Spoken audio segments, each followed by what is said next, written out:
माननीय श्री बलवंत बसवंत वानखेड़े जी। धन्यवाद सभापति जी।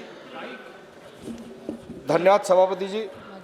मैं यह महत्वपूर्ण मुद्दा इसलिए उठा रहा ताकि सदन और सरकार का ध्यान हमारे भारतीय सैनिकों के बहुत गंभीर और संवेदनशील और जरूरी मुद्दे पर दिलाया जा सके, जो देश की रक्षा के लिए जिम्मेदारी के साथ साथ दिन रात देश की सेवा करते हैं।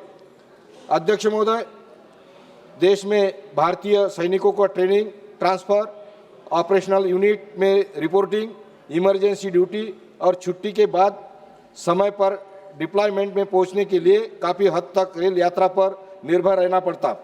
हालांकि असल में देखा जाए तो भारतीय सैनिकों का रेल रिजर्वेशन समय पर कंफर्म नहीं होता। कई बार उनके टिकट वेटिंग लिस्ट में रहते हैं या यात्रा के आखिरी समय तक कंफर्म नहीं होता। माननीय सभापति जी, मैं यह मामला बहुत चिंताजनक और देश के सेवा की ड्यूटी में रुकावट डालता है। अगर सैनिक समय पर यूनिट नहीं पहुंच पाते तो इसका नेशनल सिक्योरिटी ऑपरेशन रिलेशन के साथ साथ सैनिकों के मेंटल और फैमिली कंडीशन पर भी असर पड़ता है। ये ठीक नहीं कि देश के लिए अपनी जान जोखिम डालने वाले सैनिकों को ऐसी बेसिक सुविधा के लिए संघर्ष करना पड़े।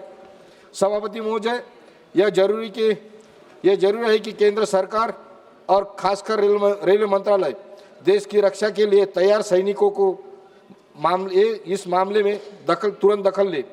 इसलिए इस सदन के जरिए मैं केंद्र सरकार से मांग करना चाहता हूं कि भारतीय सैनिकों के लिए एक अलग और गारंटी वाला रेलवे रिजर्वेशन कोटा लागू किया जाए। सैनिकों को ड्यूटी यात्रा के लिए तुरंत कंफर्म टिकट दिलाने के लिए एक अलग सिस्टम, फास्ट ट्रैक सिस्टम बनाया जाए। सभी बड़े ट्रेनों में सैनिकों के लिए खास सीटें रिजर्वेशन या पॉलिसी फैसला किया जाए। रक्षा मंत्रालय और रेल मंत्रालय के बीच में तालमेल बढ़ाकर सैनिकों के पहचान डिजिटल वेरिफिकेशन करके टिकट कंफर्मेशन के प्रोसेस में आसान बनाया जाए। इस बारे में साफ गाइडलाइन जारी की जाने के लिए मैं आपके माध्यम से अनुरोध करता हूं।